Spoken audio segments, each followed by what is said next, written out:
Hi, this is Christina Everett, executive producer of podcasts at iHeartRadio. You're about to listen to an episode recorded live at PodMax. Enjoy the show. Today on Inspired Money. You guys really have a success story. It's an American dream story because you didn't come here with a lot of money. How much money did you have when you first came to New York? I know exactly how much money I had. It was $200. I had $200 as well. Yeah, well, exactly. I didn't know that. Sounds extorted. This is episode 134 with Pavel Chaploutskiy and Victor Rakovich of Popcorn Sealing Solution. Welcome to Inspired Money. My name is Andy Wong, a managing partner at Runnymede Capital Management. Each week, we bring you an interesting person to help you get inspired, shift your perspectives on money, and achieve incredible things.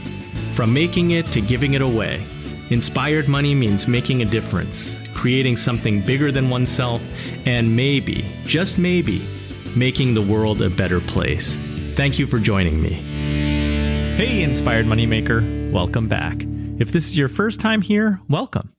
Today, we have two guests. In fact, we have two college friends who separately came to America with just $200 each. Growing up in a fractured economy following the painful collapse of the Soviet Union, their entrepreneurial spirit was born not out of capitalism, but out of a desperate need to make money for survival. They hustled and eventually reconnected in the United States. They're business partners with multiple businesses and revenue streams. Today, you're going to hear perspectives on money from guys who lived through crisis, what it was like building a flooring business from scratch in New York City, and one of their niche businesses, a sealing system that they brought from Europe and are building here in the US. Now let's get inspired with Pavel Chaploutskiy and Victor Rakovich. Pavel and Victor, welcome to Inspired Money. I'm so excited to have both of you on the show. Hi, Andy. Hi, Andy. Yes, we're very excited to be here as well. Let's jump right in, and maybe Pavel can go first. What's your earliest childhood memory of money? Probably when I was around 10 years old. My grandmother used to take me to those flea markets, and she was very excited to teach us about ways of making money. But I think more importantly, we were just too cute to be like a prop on the market, and people who actually would come to us and give us more money. Right, but back in those years, it was the first time when I actually was able to make my own money and start collecting them, and that brought a lot of excitement to my life. And by the age of 11 and 12, I actually had fully integrated into my grandmother's business. I was going with her every Saturday and Sunday morning. I would wake up early in the morning, like at 6 o'clock, and I would be very excited to be there just because the process and the the energy that was flying. And flowing in back in those days, and with people that were attending that. So early entrepreneurship started for me when I was around 10 years old. One of the lessons is probably that it helps to have a cute kid by your side. That helps drive business. That's what she did. I was her prop. And you learned a lot, it sounds like. How about you, Victor? When you ask first memory of money, what first came up was paper money. And I grew up in a Soviet Union in Kazakhstan, actually. And it was Soviet paper money, no credit cards, of course. And there was, I remember, Lenin on the paper money, leader of the communism, socialism. And the actual memory that I retained was when Soviet Union collapsed, and money was it was nuts. Currency, what is known by money is currency, the paper money, was devalued by daily, literally daily, lost value. So government was started printing ridiculous amount of money. Countries did not have currency anymore. Kazakhstan did not have currency anymore because Russia took over. They were trying to print new currency in Kazakh language, and I could not understand what it was saying. Even the Soviet money that had was reprinted almost weekly, and there were zeros showing up on the bills every week. That's how crazy it was. And people were collecting. There was like money from a month ago that we thought was money for ages, all of a sudden became like candy wrappers. It was literally just collected paper that that did not hold any value. That was shocking to me. I could not understand it. Nobody could explain anything. Everything was in chaos. That was my memory of money. Pavel is talking about difficult times with money and really needing to hustle. And you're learning from your grandmother. And Victor, that currency devaluation, that's something that Americans who are born here and raised here, it's not something that we've experienced firsthand. So I'm really curious, because you guys are longtime friends. How did that shape you going through those money experiences? We should do a little correction. So Soviet Union collapsed in 1991. We were born in Soviet Union, but then as time passed by, the countries basically got their own independence. And I was in an independent country of Uzbekistan, and he came from the country of Kazakhstan. So this is very similar region, and quite frankly, very similar traditions, and language was not the same, but people just pretty much did similar things.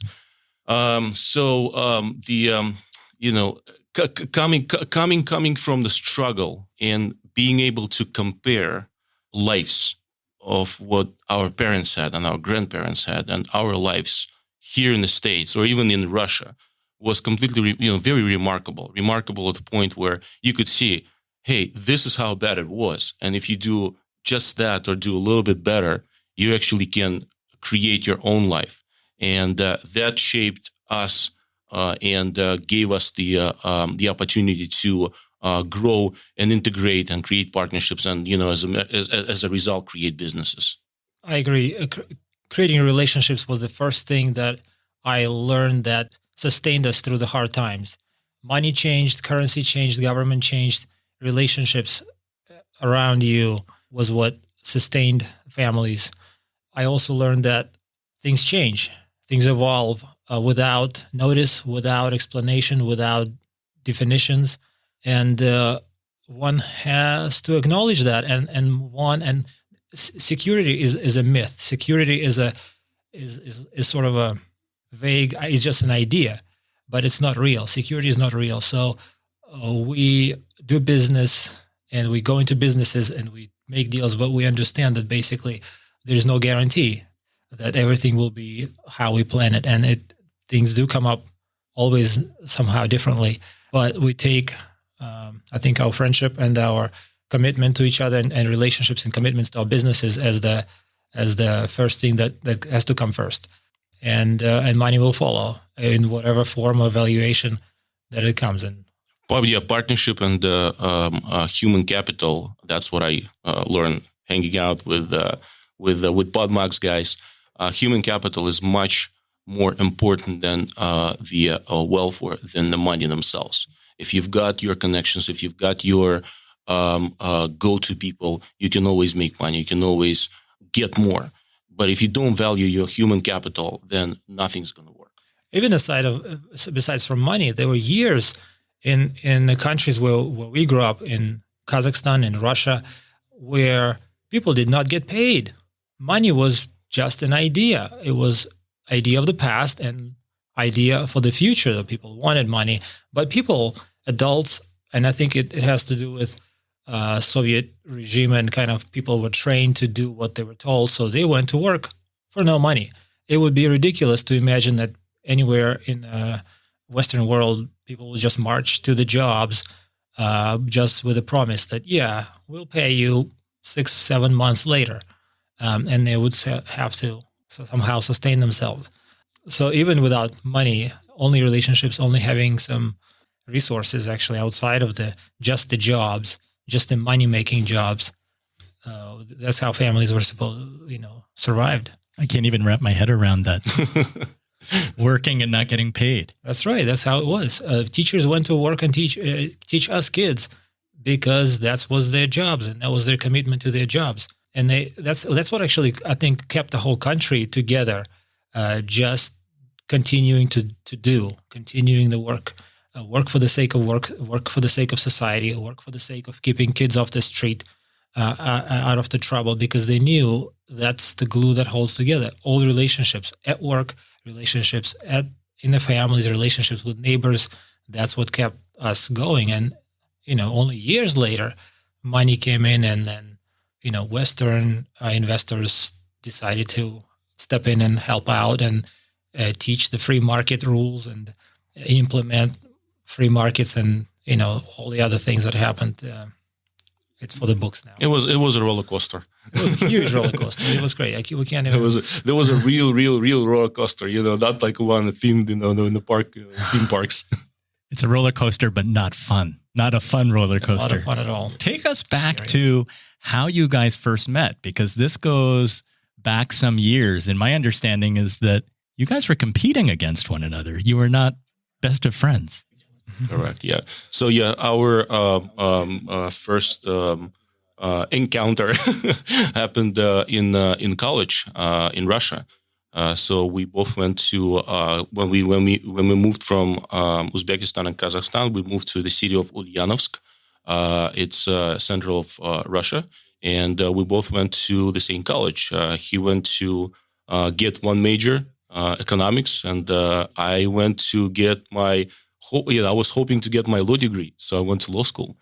College at that time was a place where you could have a lot of fun, where you could get out of trouble, being on the street.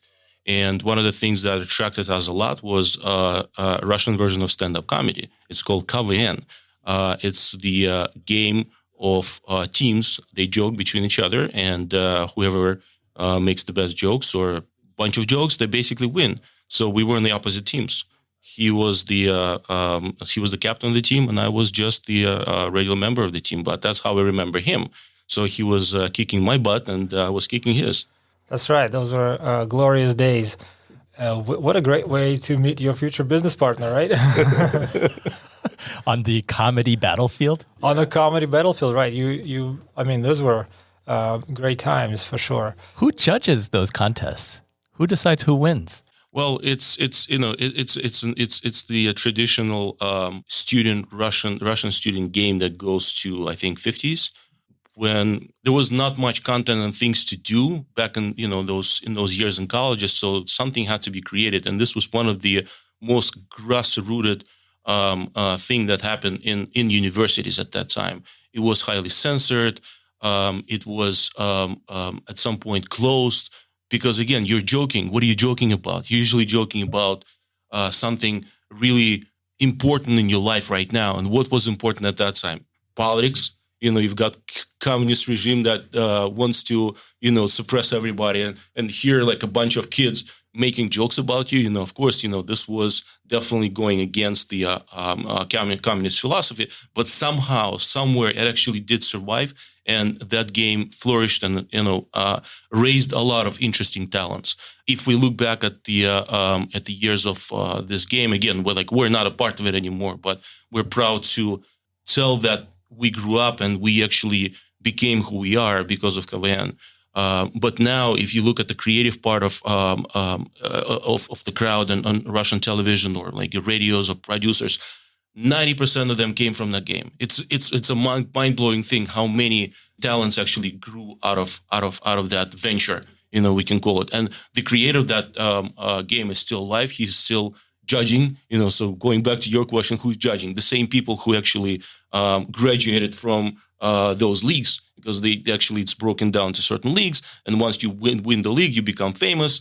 You actually get on the judge panel and you become a judge, and that's how you continue giving back to the community that you took once from. Right. Local celebrities also come to judge. They're invited to judge TV producers, people from the art scene, sometimes people from the university themselves could be seen, or even from this city as well. Yeah. You, quite frankly, could become one. It takes a few people, or it takes a group of judges to make a decision. So something might be really funny to you, and someone would not find it funny. And there's just point system. The system, point right? System. So there's an average from the different. It's like judging like a swimming competition. You have panel of judges, and everybody rises like a 9 or 10 or a 3, and then there'll be an average. And then there are different contests. So you have an average in one contest, and you have an average in the second contest, the third contest, and then there'll be an average of the whole performance game, which lasts 3 hours or something. As a team, are you going in with a set routine, or is it improvisation? How does that work? The good analogy is actually Saturday Night Live, skit comedy. So there's a lot of skits in there. Skits are prepared ahead of time, but there are some parts of the contest where it's improvisation only. So it's a combination of several things. Also, another Whose Line Is It Anyway? American show. Saturday Night Live and Whose Line Is It Anyway are probably the best analogies in American culture. Well, I learned something today. I have to go. I can probably find some of this on YouTube, I'm assuming. Oh, yes, you will, yeah. And there's an American League of KVN, of Russian games. So the immigrants who came from Russia and now Soviet Union brought that into the American culture. So there's Russian-speaking communities around the country. You'll find in Seattle, Los Angeles, Boston, New York, anywhere where large Russian communities are living. So there'll be some version of crowd that was either part where it was someone was a part of it, or had something close, or someone close to part of in the game. So you guys graduate. You had different areas of study, and you part ways. It sounds like you had very different paths coming to the United States. I came on with my own plans and ideas. Pavel came in with his own plans and ideas, but we came in the same year, in fact, and only met in the U.S. again a couple of years later after we came. Just found out that we were both here through friends, and we got in touch. At that time, I was getting married to an American girl, and I said, Pavel, you have to come and be my best man. And I did. I got out. I went to Idaho. I enjoyed it a lot. I attended his wedding and was honored to be his best man on the wedding. And that's how more or less we aligned again our paths and moved forward with to the future. What were your first jobs when you came to the United States before you guys got together as business partners? I was in roofing and construction. I always liked to build, and I was good with my hands, so that was a natural path for me. I was a maintenance at a summer camp, maintenance stuff. You went from studying law to maintenance at the summer camp. I did, yeah. It did bother me that much. The fact is that I grew up again with my grandfathers and grandparents and learned to do a lot with my own hands. So I attribute a lot of my skills, carpentry skills, to my grandfather, who actually educated us on basic stuff. So when I got here and I was offered this position, I didn't really mind. It was an opportunity to learn English as a second language. When we arrived, we didn't speak much, at least myself, and I was really fortunate to be in upstate New York in one of those camps where I met with first time in my life I met with so many international students. My English teacher was the guy from Australia. Nigel. I don't hear your Australian accent. No, that would be crazy, right? It wasn't a very good teacher anyway. But that fact alone showed me so much that I'm like, okay, this guy came from Australia and he's teaching me Russian, how to speak proper English, and he enjoyed it so much. Actually, he would just get with me in like 10-15 minutes. Before bars, after breakfast, he's like, "Oh, this is how you say these things," and that's the word, and that's so basic stuff. But it was so exciting. Not to mention that we had people from Israel, from Eastern Europe, Western Europe. So camp was like a huge international gathering of students, and that excited me a lot. And I thought, wow, this is my place. This is the melting pot I want to be in. Where was the summer camp? Monticello, New York. We arrived to the camp, so the first job that we, got, it was actually at the summer camp. So we ended up staying there for 6 or 8 weeks, I think. I forgot. After that, then the camp was over. I actually went to New York and started living in Brooklyn. I guess any other normal immigrant, you arrive to New York and you just get yourself, you dive into a melting pot and you just start boiling there. Hustling. Hustling, right? Do what you do best. Hustle. Coming up, Pavel and Victor connect to build a flooring company. They open 2 stores in New York, then the financial crisis hits. All that and more right after this short break.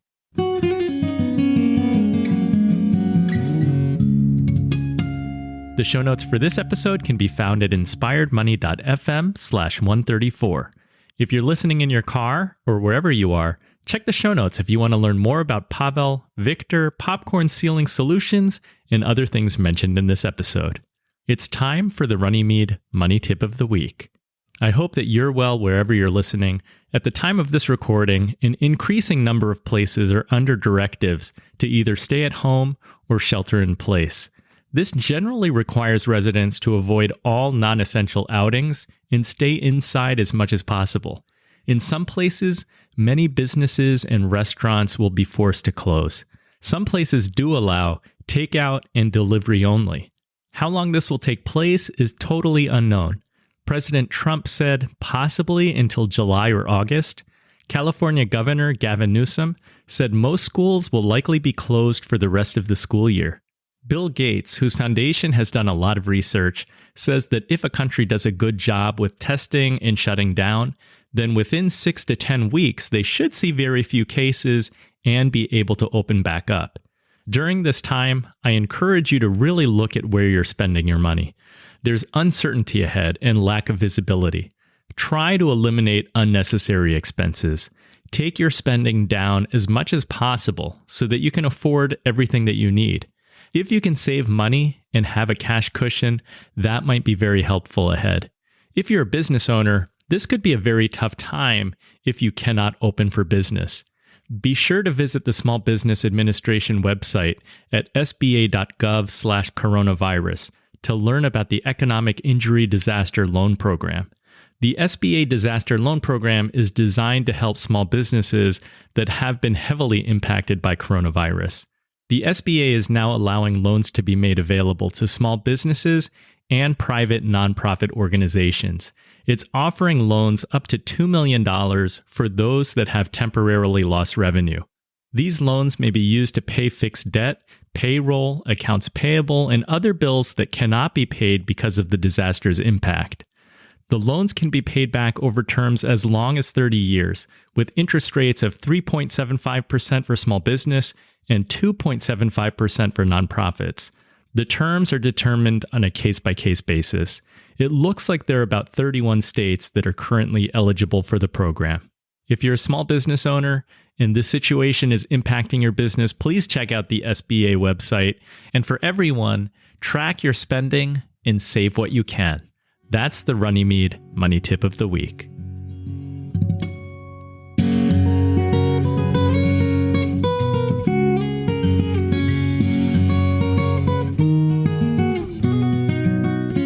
Inspired Money is brought to you by Runnymede Capital Management. We help you to plan, invest, and worry less. Do you have a financial question? If you do, go to inspiredmoney.fm/Andy to email me directly. I'd love to hear from you. You're listening to Inspired Money. I'm Andy Wong.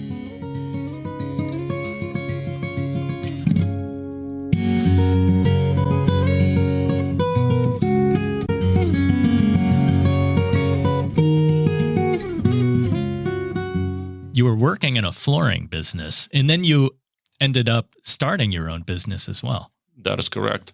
My first job in New York was in flooring, in the flooring industry. It was a flooring place in Brooklyn and then flooring place in Manhattan. We worked for a company that, again, I'm keep going back to that story again, but actually taught me how not to deal with people, how not to treat clients. I noticed that the owners of the company didn't really take care of the customers properly, and they would not do business the way it should have been done. So that bothered me a lot. And at some point, I decided that I can do better. at that time, Victor came on board, and we had our kind of like first, like brainstorming. What are we doing? So what's like? Well, here's the opportunity. Let's start something new, and that's how we started our first flooring company. Victor, you and your wife had to relocate. Yes. So we came to Brooklyn on Pasha's invite. He said, "Come on over. There's so much opportunity here." And at that time, there was zero opportunity that I saw in Boise, Idaho, where we came from. So I was happy to leave Boise and explore the opportunities in New York. I think it was more like adventurous part of you that took over. Like, oh, New York, of course. Now we got a chance to visit, and that's how you guys got on board. Right. There was not much to leave behind in Boise, Idaho, for me personally, and I did not see myself starting any business in Boise, Idaho. I could not. Did you have a desire to be a business owner? Oh, sure. Yes, I've always had a desire to start my own business and be a business owner. I just did not see a good opportunity there.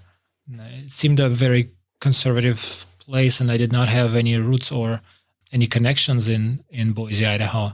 That's, I think, where you first start. You've got to have some environment from which you could derive some energy from, and offer your energies to. I did not find it there, so luckily I found it here quickly in New York. So, what were those beginnings like? The early days of your business? Two guys from Russia owning their own business now. Was it easy or hard?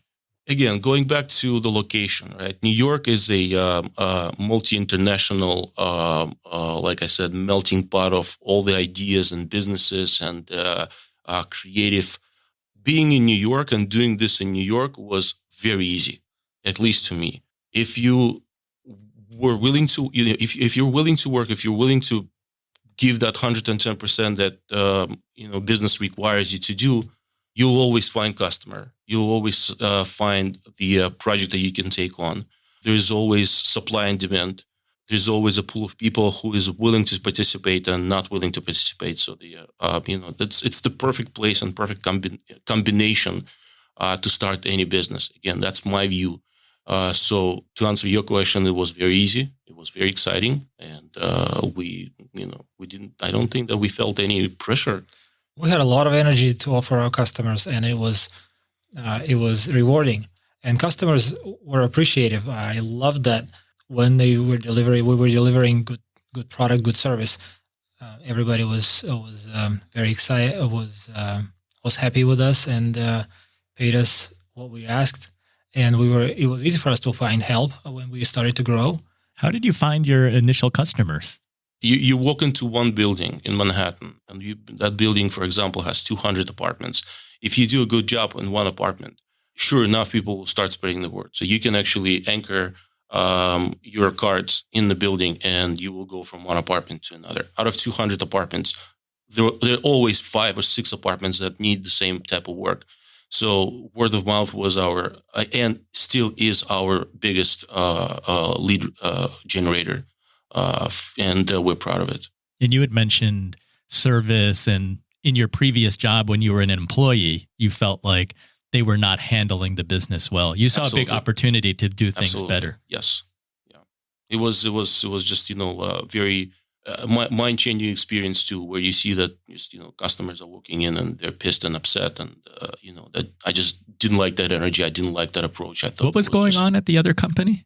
Well, again, there are, multiple owners, multiple locations. It's a long story. They just wouldn't take care of people. That's the end of it. Take the money and not not provide good service in exchange. But you were on the front line, it sounded like. Yes, and I was on the front line, and that's correct. Yes, I was actually taking those customers at the store, and they were expressing all that negative energy at me at that time. And I didn't like that at all, any bit of it. So you're big on service. You see the value of doing what you say Integrity. And making the customer happy. Integrity is number one. Yeah, doing what you say when you say you're going to do it. Yeah. My biggest philosophy is givers gain. I picked up the expression at one of those BNI meetings, Business International meetings. And I like that a lot. I think that if you want to gain something, give something first.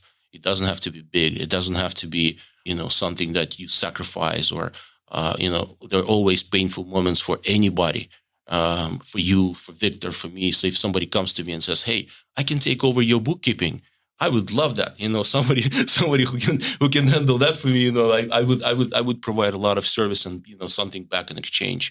I think that's that gain. I mean, that brings a lot of human capital on our side, as well as actually providing for the customer. We're giving first, and then we're gaining a lot more after that. You guys really have a success story. It's an American dream story because you didn't come here with a lot of money. How much money did you have when you first came to New York? I know exactly how much money I had. It was $200. I had $200 as well. Yeah, well, exactly. I didn't know that. Something to learn. Oh, yeah, that's right. Yes. You grew the flooring business. It was a success. At some point, didn't you open up a storefront? Even two storefronts. Two storefronts, yeah. A showroom to be, and a place where we were selling flooring supplies and renting flooring equipment as well. And to other people who were also wanted to just rent equipment and do it themselves. Superintendents, laborers in Manhattan who knew how to do the floors but didn't want to own the machine. They just come in and rented our machines. It was pretty much the same thing that I've started doing, with the company. We just basically did the same that I knew at the time, but it didn't take long for us to close that store because of 2008 financial crisis. I was going to say sometimes things don't go quite as planned. Don't go quite as planned, Things right? change, yes. This was like a big eye-opening moment for us. I don't think we realized that at the time. We didn't really think that, like this is bad. Like we just, something happened, so what are we doing? How much rent were you paying? Whoa, okay. I remember that too. $3,750. That was and if you count today's, if you look at today's rents, of course, it's very cheap. But back in the day, it was quite expensive. And if you lose stream of customers and people stop walking in the store and leaving money, cash flow depletes, you don't have money to pay. And we did not have cash reserves at that time. We just, had to close the doors. 2008. We had to move, right? We didn't completely close the doors. Yeah. We just relocated because we didn't do the homework well. I think we didn't figure out how it's going to come through. We just said, "Oh, this is our idea. Let's just go for it." I can't imagine all the brave, what it took for us, how brave we were to do this. The reality hit with the 2008. How scary was that for you guys in your business? Because I imagine 2008, suddenly the orders just stop. I cannot say that it was scary. I don't know what being scared means, to be honest. It was something that we had to deal with. We regrouped. We found another location, which was not a retail. We just got a warehouse, and we said, we have our customer base that we know well. They will provide us with enough money to survive. Rent at that time was a lot cheaper for the warehouse than it was for the store. So this was the necessary move that we made. We regrouped and we kept going. Yeah, we continued. Orders came. It's not completely stopped. So yeah, we continued on. I don't remember being scared. I think we were trying to figure out. It was more of a, maybe confusion would be a closer term, but even that was some ideas of clarity would just come through. It's like, oh, this is what we're going to do. Okay.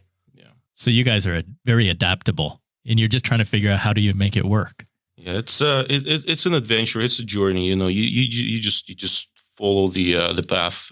You correct, you adapt. That's all that matters. So tell us, as you regrouped, because today you guys have multiple lines of business and sounds like multiple streams of revenue. We do. Let's talk about our main baby. I think it's Popcorn Ceiling Solution. PopcornCeilingSolution.com is our main company that we created together. We specialize in ceiling coverings.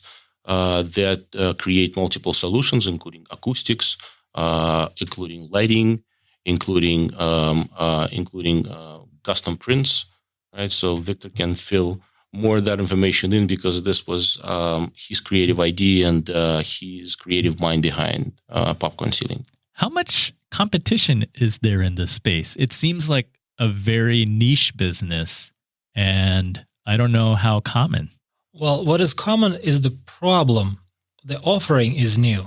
That sounds like the best kind of business you can offer. Exactly. So we came across some needs. We identified needs in the market when we were doing flooring, and then from the flooring we rolled into just doing general contracting work, and then we stumbled on this European product, stretch ceiling, and then we instantly saw the potential. But there is no market for stretch fabric ceiling, meaning people do not search for it, people don't look for it. So you can't really, it's hard to sell something that people don't need or don't think that they need or they're not looking for. For the listener today who doesn't know what a stretch ceiling is, we're sitting here in Trenton at PodMax, and there's a ceiling here.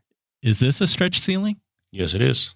Because we're in a treated room for acoustics. So in this application, it's for acoustics, but it sounds like it can be installed for acoustic reasons, or maybe you're trying to cover a popcorn ceiling.